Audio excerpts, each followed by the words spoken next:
Hello, Kelly here of Kelly's Soroka Life and the home of the Broom and Moon Coven.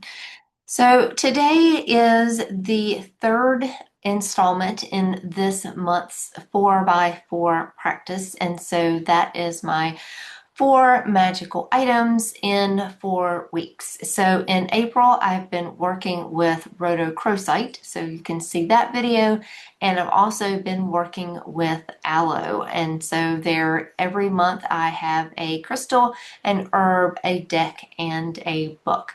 And this was one of the reasons that I wanted to do it was, and today's deck is a really good example of one of the reasons that I wanted to do this practice is that there are lots of crystals that I have that I've not worked with in depth, and so I wanted to do that.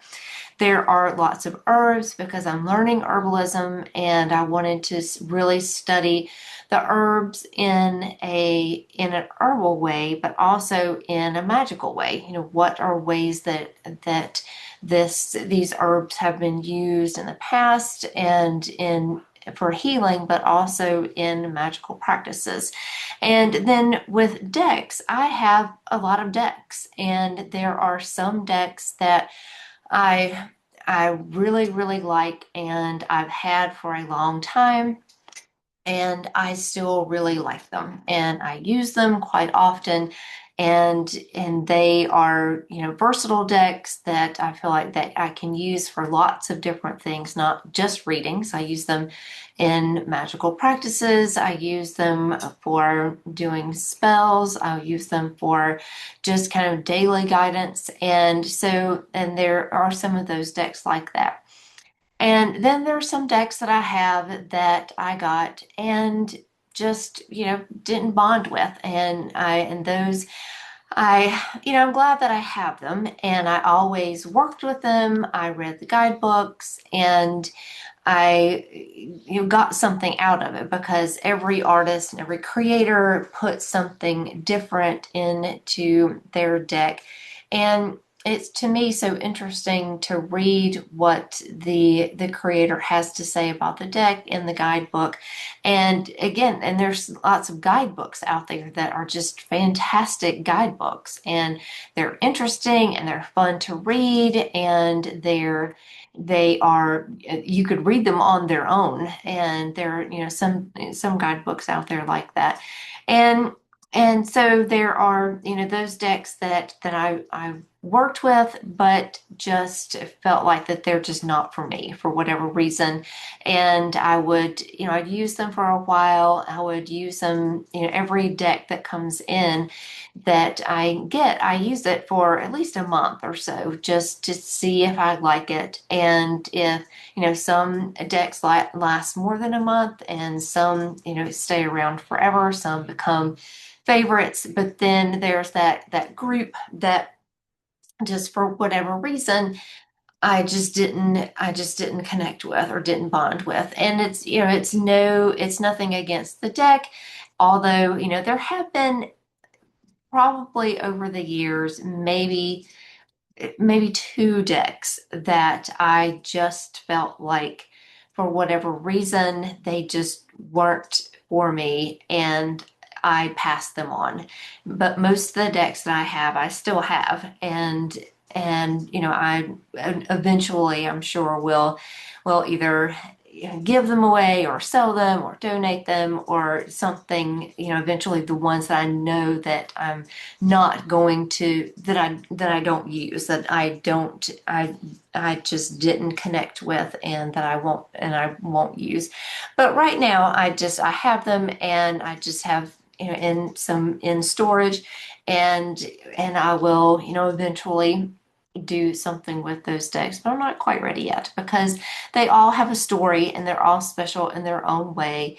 And I will at some point figure out how I want to, you know, what I want to do with the decks that I feel like that I'm not going to use on a regular basis. So, but I'm glad that I do that because there are, you know, a few decks that, like the deck that I'm going to talk about today, the Penumbra Tarot, that I got, I think it came out in 2021. Yes. So I got it probably right when it came out, and so that was like 5 years ago now. And I really liked it. It was very different than a lot of decks that are out there. It's a little bigger than standard tarot size decks. And the art is definitely very different, and it has its own kind of flavor and its own, and some of the cards are renamed, all the court cards are renamed. I think one of the major Arcana cards is renamed, maybe, I think. Yes, the hanged one is the hanged man is the hanged one. And then the wands suit is called the torches. And so it has its own little kind of system within. It still follows the kind of traditional Rider-Waite-Smith system, in that the cards kind of follow, and have the same kind of meanings that I was used to. And but it was definitely a different take on tarot. And so I used it for a long time. And then I decided that it just wasn't a deck that I really, really was fond of, for just different reasons. And other decks came in during those times, and this was one of those ones that just kind of got pushed aside. And I didn't really put it aside and say I don't ever want to work with it again, or that I know I'm never going to work with it again.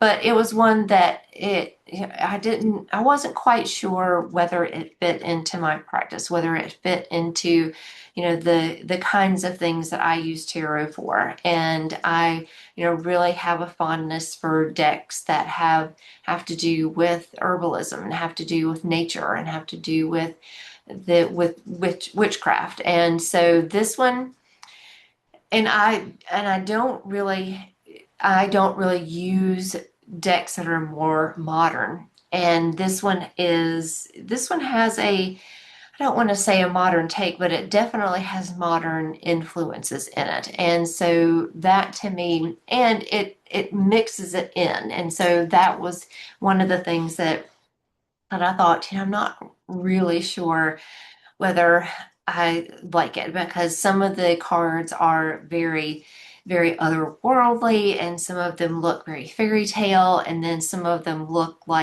very modern. And so having that, just, the cards kind of sometimes not really looking like they fit together. Or, I mean, the art is all very consistent, and even the color palettes on the cards change a great deal. And so that, when you're doing a reading and used to having like a very similar color palette, sometimes that is a little bit jarring.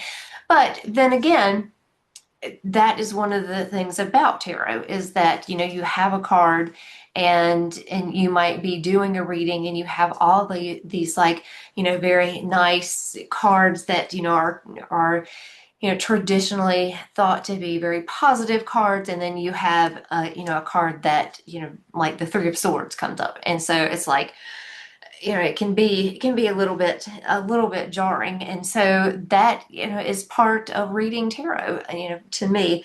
And to have things come in, so that you can get the message. And so, but again, at the time, this was several years ago, and I have had, other decks come in and kind of take the place, not really take the place of this one, but just, you can only work with so many decks at a time. And so this practice that I'm doing, this 4x4 practice, really, especially this year, wanted to go back and look at decks that I thought, I really, really liked that deck when I got it, and I'm wondering why I'm not using it right now.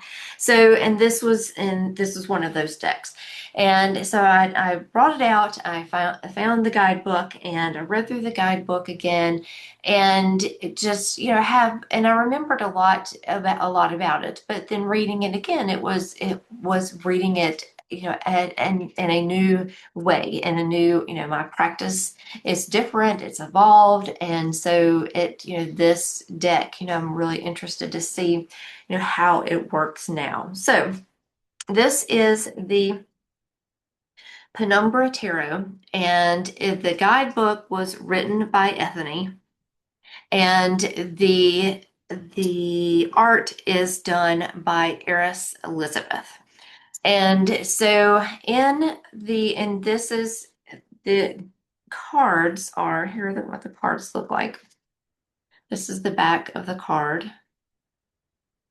and this is the front of the card. And I'll show you a few of the cards, just kind of random. I have some other specific cards I'm going to show, but you can kind of get a feel for what the art is like.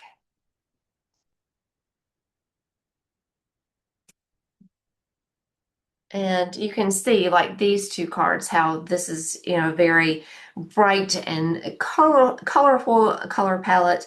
But then this Ten of Pentacles is almost, more monochromatic color scheme.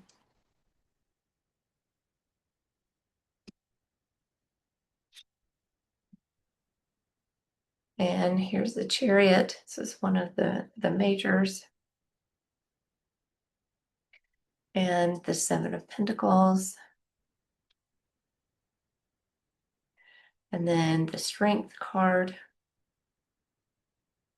And you see how this one has a very, it's still strength, and it still has, the woman on the front, but it's very close up, and it doesn't have the lion in the background, or with the lion at all. It's got this kind of orange and yellow color scheme here that is reminiscent, I think, of the Rider-Waite-Smith, but it's definitely a very different take. But then here's the Four of Torches, which looks, more like the Rider-Waite-Smith. The Seven of Torches. And here's the one that is renamed, is the Hanged One instead of the Hanged Man. The Seven of Swords. And you see here, this person in this card looks very otherworldly, with the kind of elfish ears and the rainbow hair. And so then you have this one, you have a kangaroo in the next one, and it looks, like it could just be, a photograph from today. And then the Four of Cups, Ace of Swords. And again, you can see the color palettes, how the color palettes are really, really different in the cards.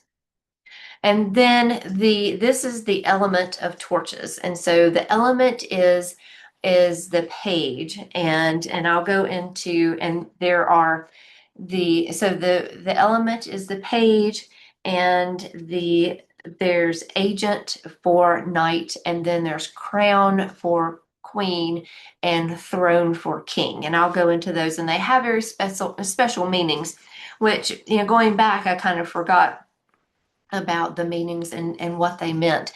And so, and why they were named this. And once I went back and read the guidebook again, I was like, oh, that's what it means. And so that makes sense.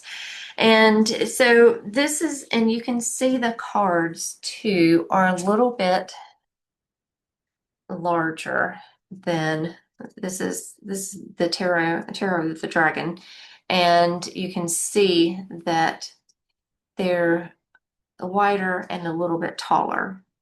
But they are not, and even with me, I have small hands, and big decks are sometimes can be unwieldy, but this one is not at all. This one is very easy for me to shuffle, and I riffle shuffle, and so it was easy for me to shuffle that one. It does have this shiny gold on the back, and the shiny gold on the side, in this kind of copper color. But the front, and here, this is the Fool.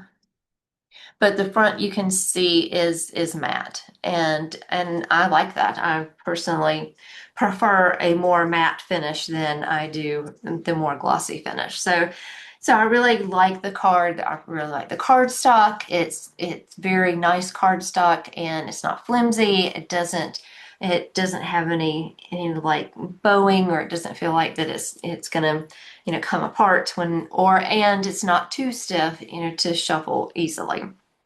So I really do like the deck, and I really like the tactile part of the deck. And so that, and you can see the bottom is very easy to read. It's got just the little strip of black down at the bottom, so it's very easy to read the title. It's got contrasting, it's the black, and it's got the kind of gold with the title, and so it's very easy to read. It's very easy to see when you have several cards laid out. It's very easy to see what you've drawn, the cards that you've drawn. So that is about kind of physically. And the guidebook is the same size as the cards. And you can see it's pretty chunky because there's a lot in here. And it does have the full color illustrations in it.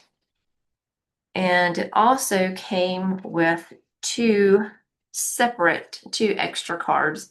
So this one is an interview with your deck spread, which is really fun.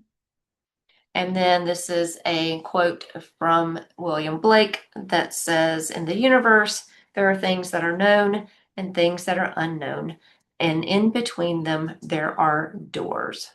And so that it kind of goes, I think, with the title, the Penumbra Tarot, which is like, a liminal space. And I really like that too, because it is tarot, and it's in that kind of liminal space. And so the guidebook has lots of oh yeah, it's here. It talks about the definition of penumbra and what it means. And so a space of partial illumination between the perfect shadow on all sides and the full light, a surrounding or adjoining region in which something exists in a lesser degree, a fringe, something that covers, surrounds, or obscures, a shroud. So I liked that as the title. And so the guidebook has the contents, and then it has about the cards and the meanings. And so in each section of the card, all through the book, it has the legacy, which is the upright and reverse tarot traditional card meanings written by Ethony, and then the apogee, which was channeled from Eris, the artist, giving insight into the divine influences, the intent, and inspired by the card's imagery. And then the perigee, which is additional notes and tidbits about the card's artwork.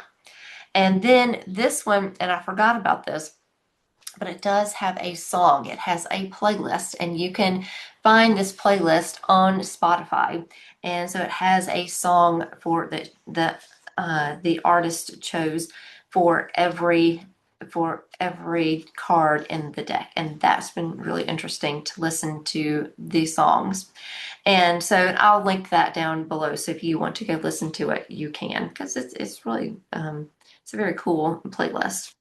And so it does, and it also has, with the sections, it also includes a reversed. So it has the legacy, and then also includes a reversed meaning. And so you have the legacy, which is the meaning of the card, and then the reversed meaning of the card. So if you use reversals, then you can use that as well.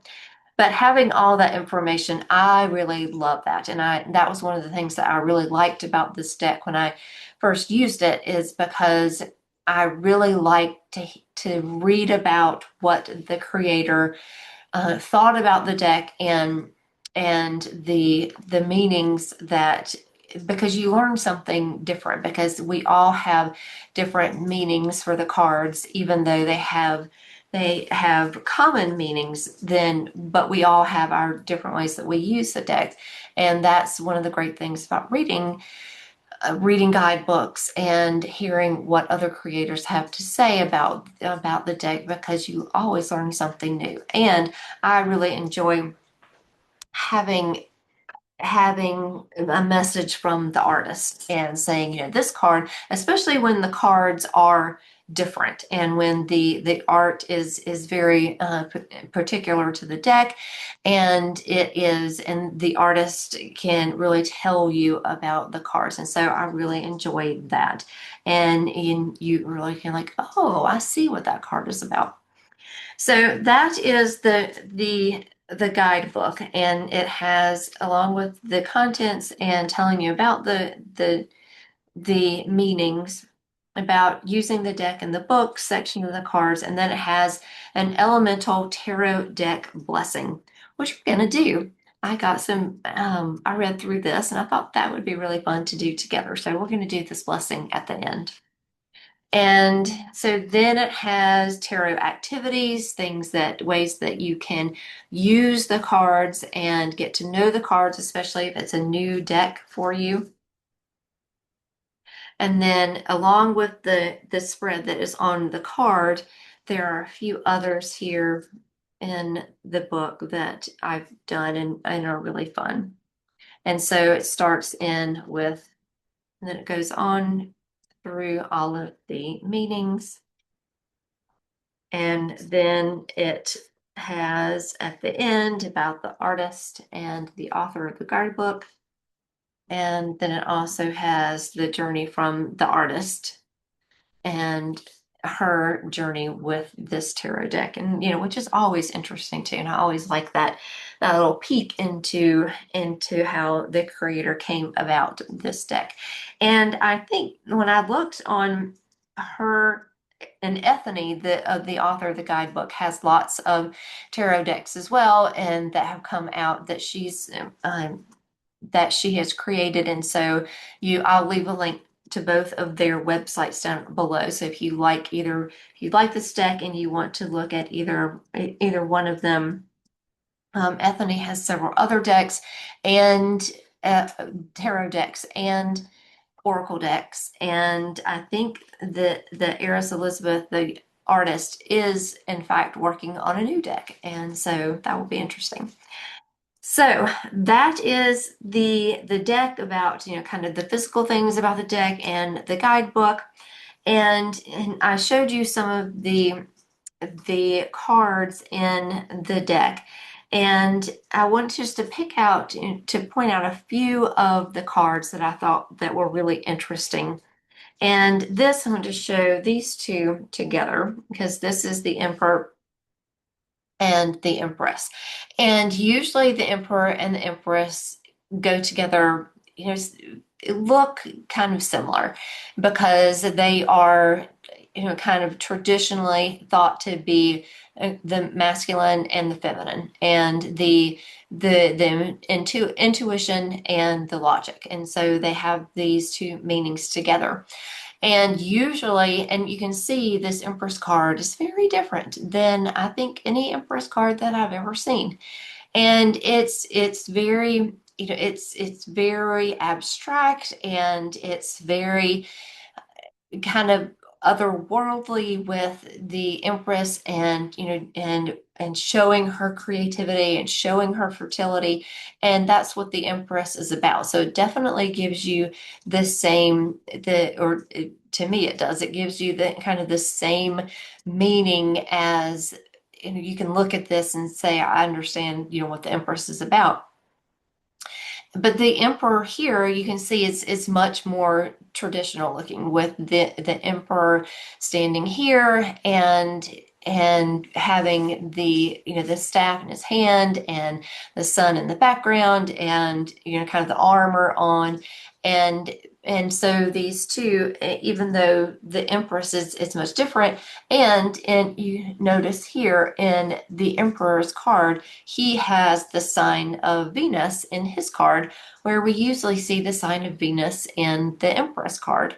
And so it's kind of like this, these kind of crossovers, and how these two cards you can work with them separately, but you can also work with the energies together, and they work together very beautifully. So I really liked this. And this one, the Emperor, very interestingly, I looked at it and said that person in the card looks very familiar. And in fact, this is a very famous basketball player named Michael Jordan, who growing up in the 70s and 80s in North Carolina is somebody that I was very, very, very familiar with. So I think that it's great that he has his own card as the Emperor in this deck.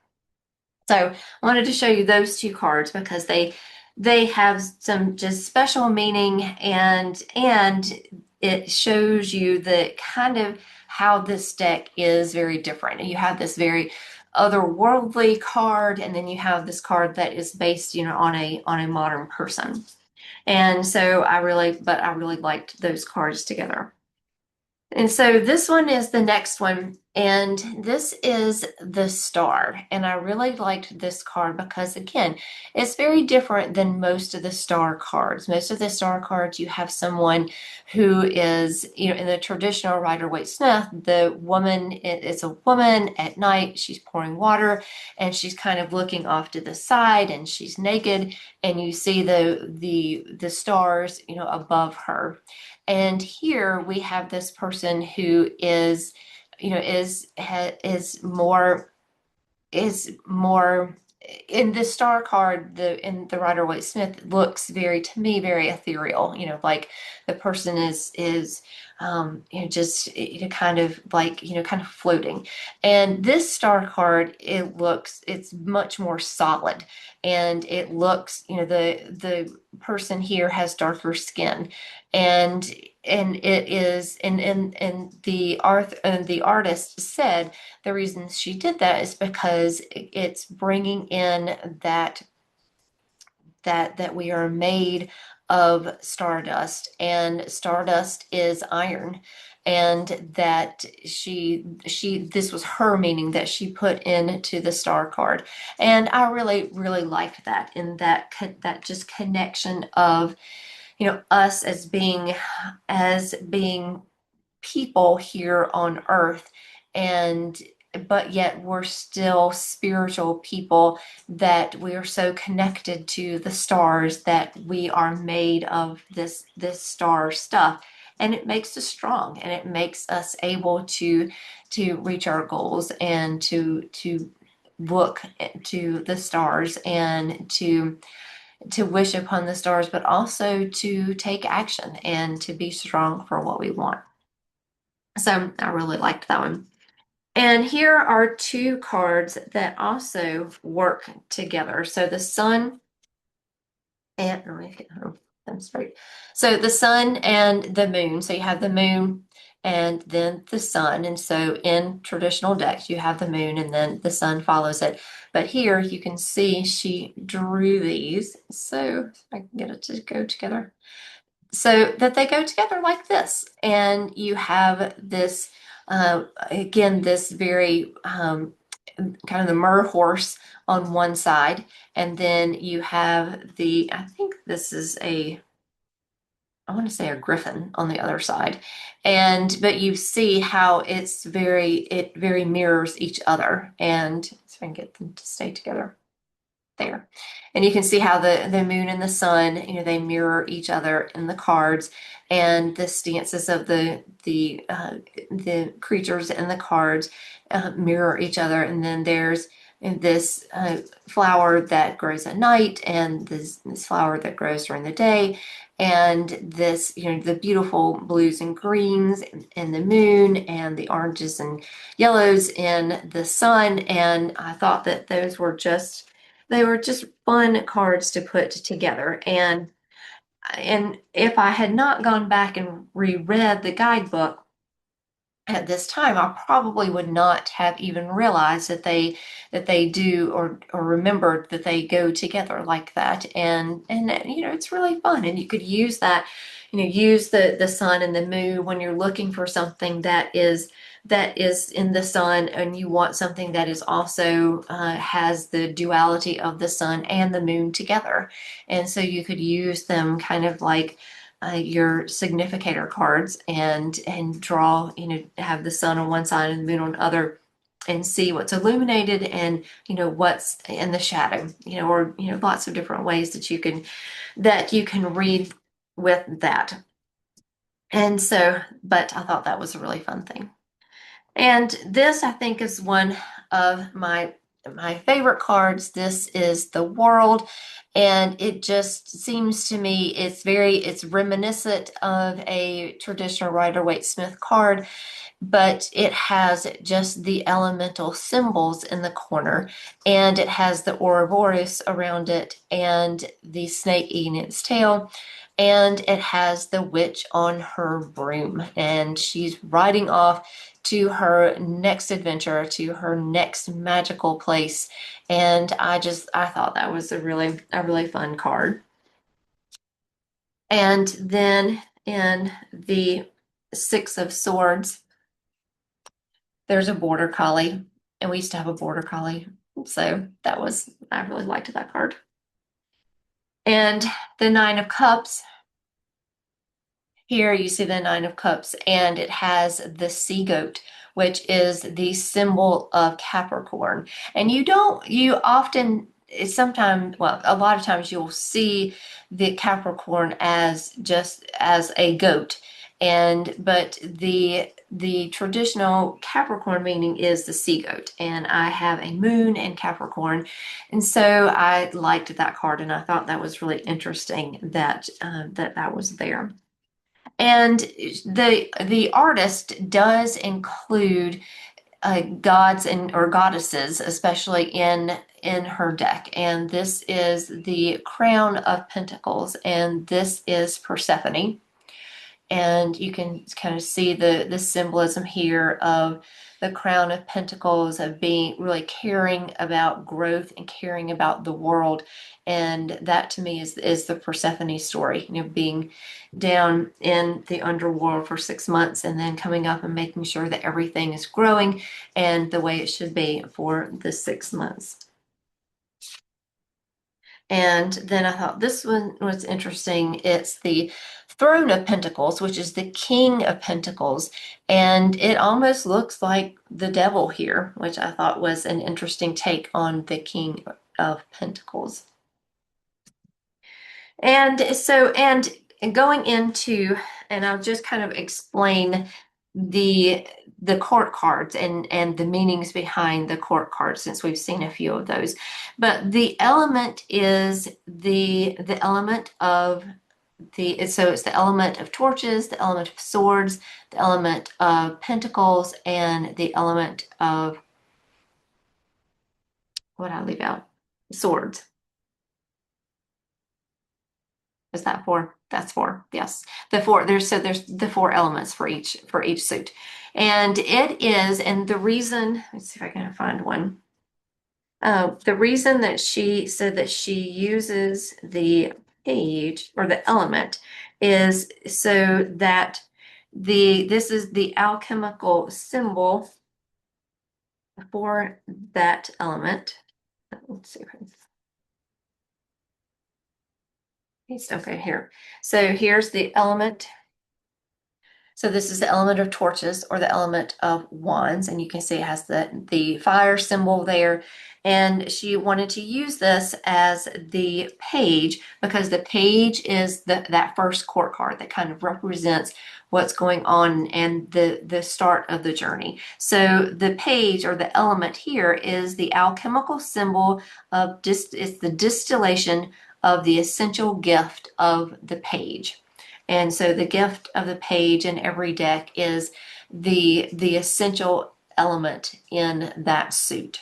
And so I thought that was interesting, and I liked that one. And so let's see what to do with the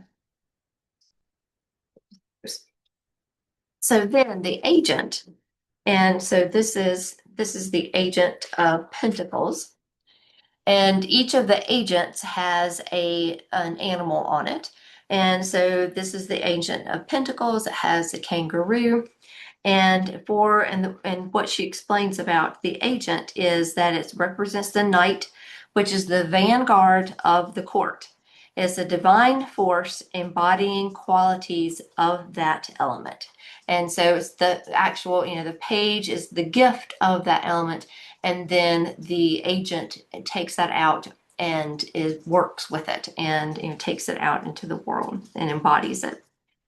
And then the crown, which is the queen, and we looked at the crown of pentacles. So the queen is the duties to fulfill that part of the court.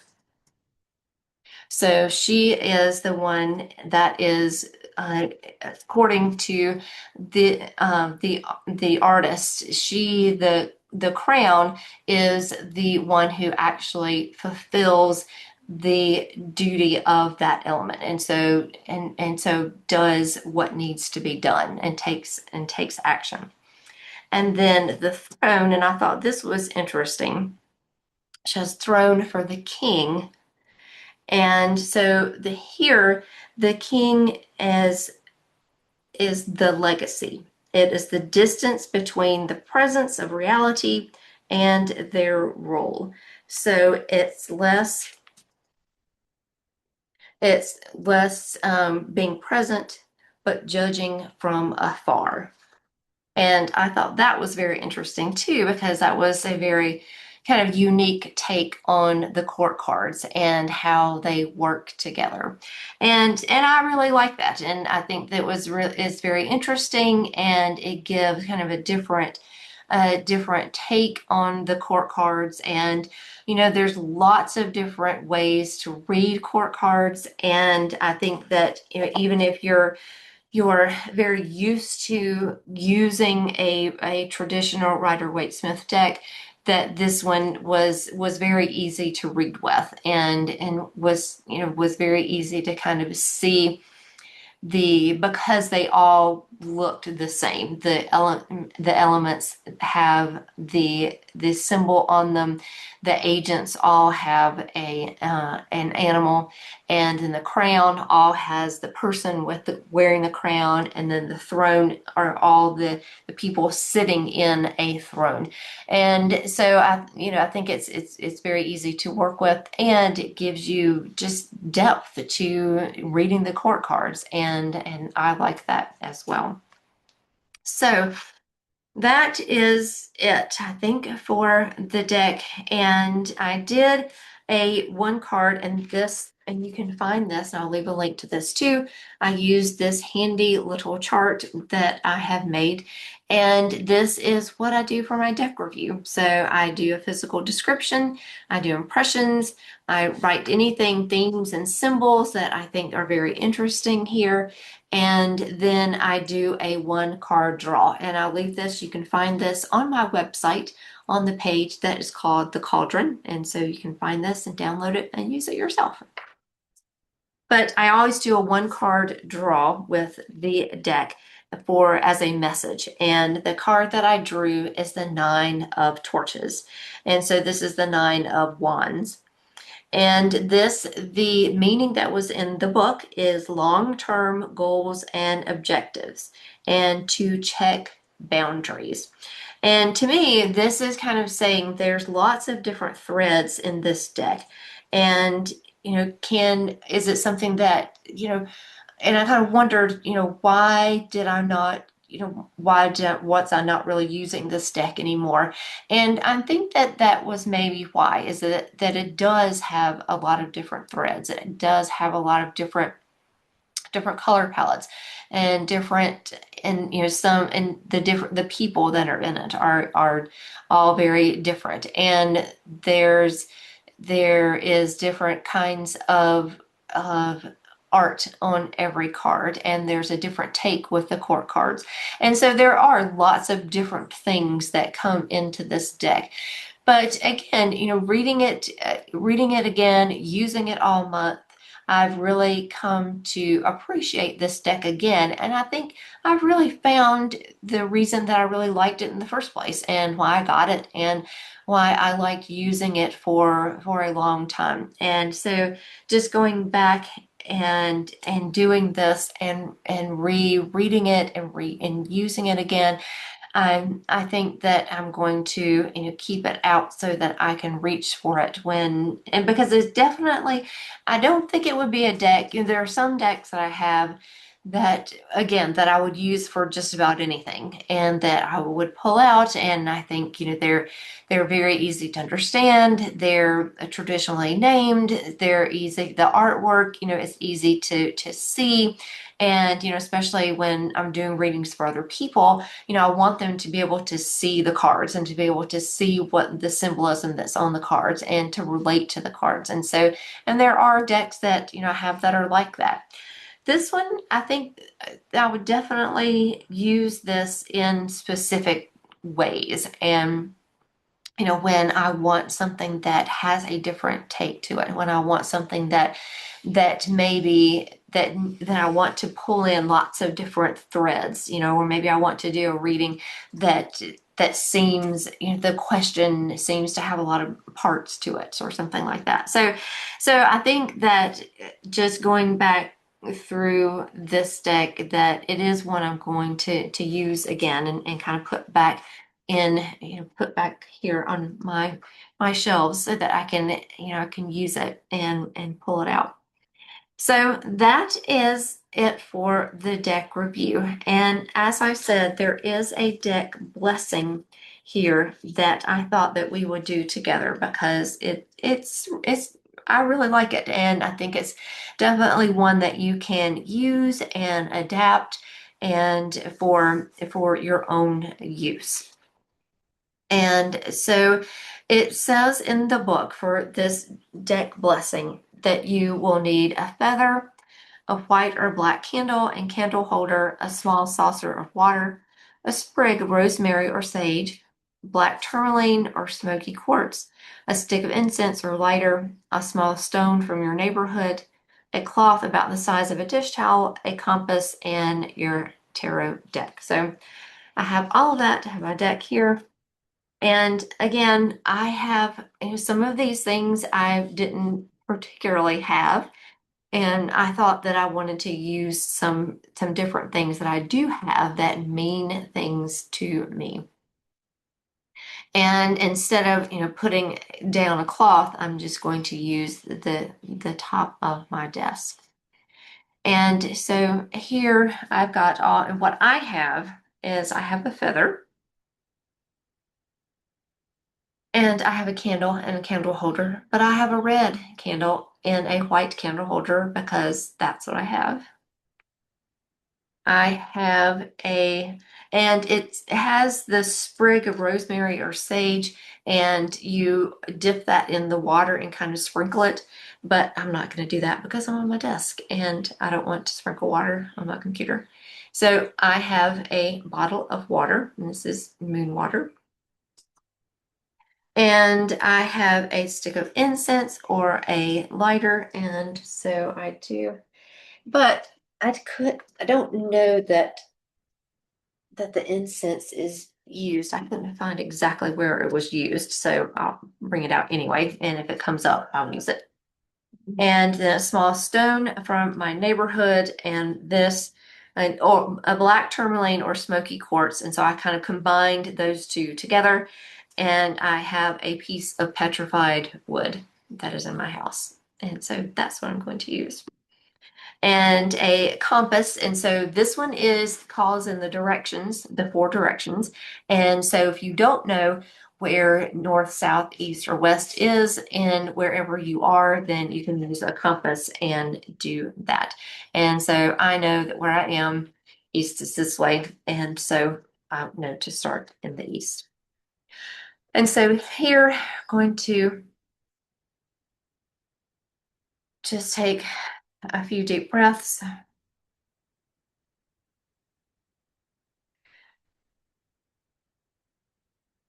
And I'm going to, and there's some introductory kind of directions in the beginning, and you can do that if you want, but I'm going to go in, since I have all of my things together here, I'm going to start in the air and pick up, and this is reading from the book now.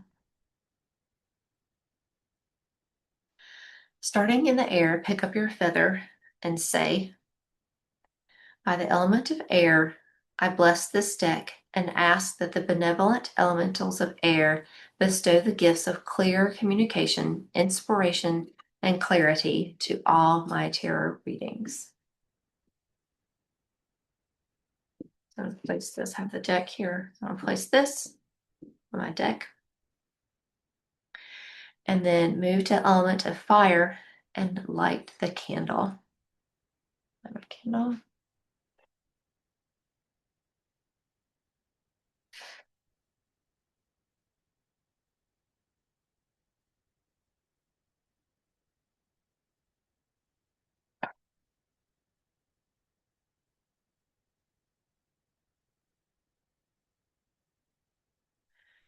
And say, by the element of fire, I bless this deck and ask that the benevolent elementals of fire bestow the gifts of passion, movement, and spirituality to all of my tarot readings.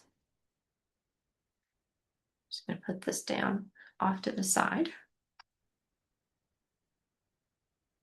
And then move to the element of water and take a small sprig of herb and dip it into the water. So if you want to do that, you can just take a sprig, and then you can just kind of, go just kind of sprinkle it just a little bit. But I'm just going to use this bottle of water here. By the element of water, I bless this deck and ask that the benevolent elementals of water bestow the gifts of empathy, intuition, and healing to all of my tarot readings.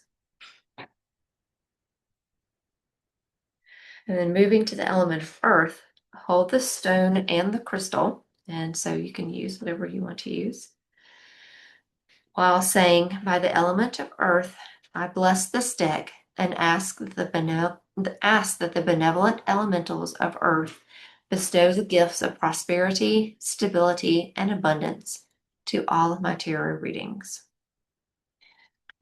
Place the stones on top of the tarot deck. Place your hands palm down a few centimeters above your deck and say, I thank with a grateful heart the elementals of air, fire, water, and earth for their blessings and their gifts. And then it says snuff out the candle when you're ready. If you can safely allow your deck to sit under the moonlight to charge, do so overnight. So I may just leave mine out on my desk, and I can, the moonlight, I can come through and have a blessing for that. So just going to take a few deep breaths here. Just to close out this ritual. Blessing.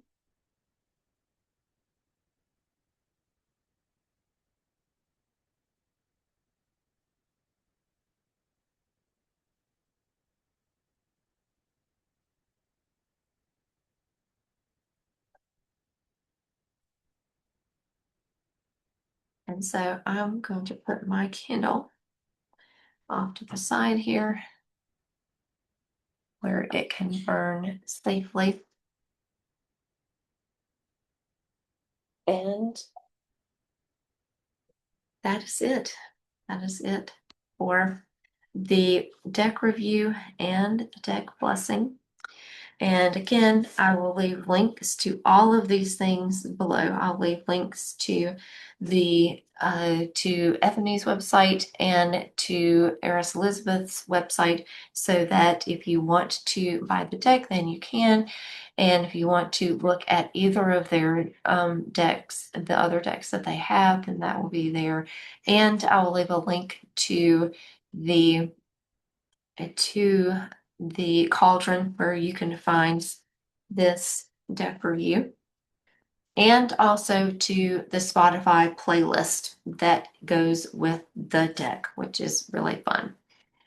So that is it. And if you enjoyed this video, please subscribe. And because I have 95 subscribers and I'd really like to get to 100. And so that's my goal for the next few videos, is to ask if you would please subscribe. And if you like this video, please share it.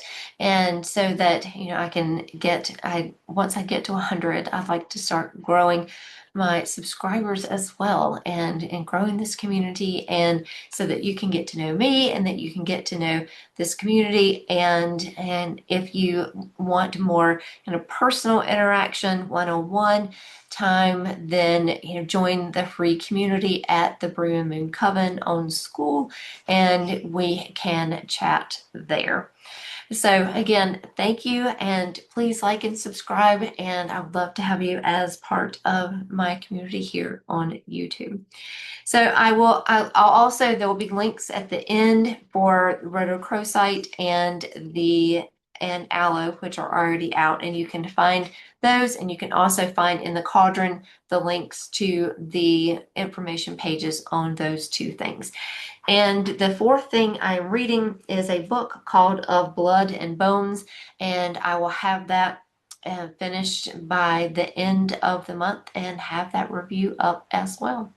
So thank you again, and I will see you again soon. Bye.